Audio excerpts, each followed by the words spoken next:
Welcome to Satya Siddhant Ved Swadhyay. Subscribe for Ishwar and आत्मा विषय सत्या सिद्धांत।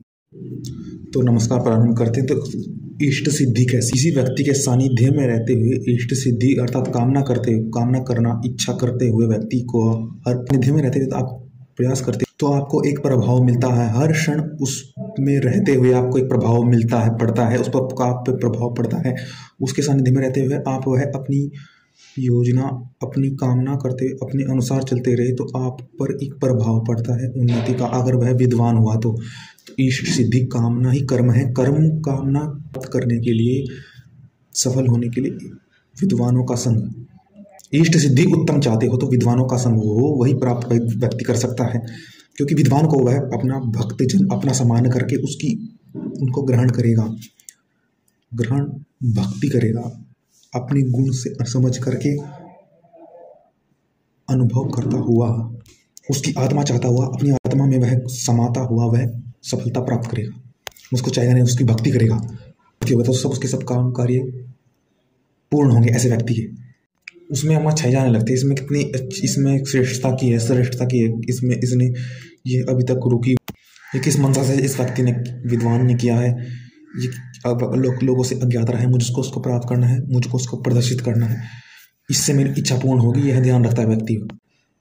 विद्वान से प्रार्थना की, विद्वान से मेरे सब कार्य आप पूर्ण करें, उसको छोड़े नहीं, उसमें से अपनी कृपा छोड़े नहीं। जब उसका प्रभाव, ईश्वर का प्रभाव पड़ता है व्यक्ति, इष्ट सिद्धि की इच्छा करने के लिए हम आपको ग्रहण करते हैं। आप हमारे कर्म को पूर्ण करते, इससे कि हम आपके सानिध्य में बने रहें,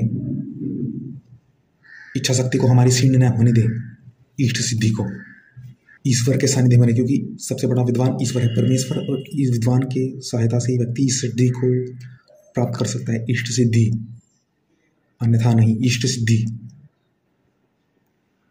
इसलिए उपासना, उनके सत्संग में ही व्यक्ति रह करके अपनी इस सिद्धि को क्षीण नहीं होने देता, पूर्ण कर। श्वेत रंग हो गए, शुभ का रंग श्वेत, जहाँ पर विरोधी शक्तियाँ एक हो जाती है, जहाँ पर समन्वय हो जाता है, दूसरों से मिलकर चलने को कहा जाता है, वह व्यक्ति बड़ा महान बनता है। सर्वोत्तम लोक बृहस्पति है, आज्ञा पालन में, तो ऐसा के शासन में चलने के लिए उसको स्थिरता आती है। अधिपति लोगों के ऊर्ध्व दिशा, यही भाव दूरवादी के व्यक्तियों के लिए हृदय में तरंगे उठती हैं और विलीन हो जाती है, हम उसको उपयोग नहीं कर पाते आचरण करने से पहले। तो कैसे वह भावना स्थिर है, यह बात की गई है। तो भगवान कहते हैं कि एक दूसरे की सहायता करो, जिस भावना को स्थिर करना है उसके प्रबल व्यक्ति हों, उनके अनुकूल आचरण करो तो व्यक्ति को स्थिरता प्रदान होगी कि ये व्यक्ति इसमें अधिकतर है, प्रबल भाव से उसके। और ध्रुवा का अधिपति विष्णु है कि सर्पाकार संयोग रखता है, सबको साथ चलाता है, वह विष्णु रूप ईश्वर। नीचे से ऊपर चलना है कठिन है, पर जो चलेगा। हमने दिखा कि ऊर्ध्वा नाम बड़प्पन का है और ध्रुवा नाम स्थिरता का है। ध्रुवा के अधिपति विष्णु है, अर्थात किसी भी विषय के पूर्ण तत्व को पाने से मनुष्य उस विषय का बृहस्पति कहलाता है।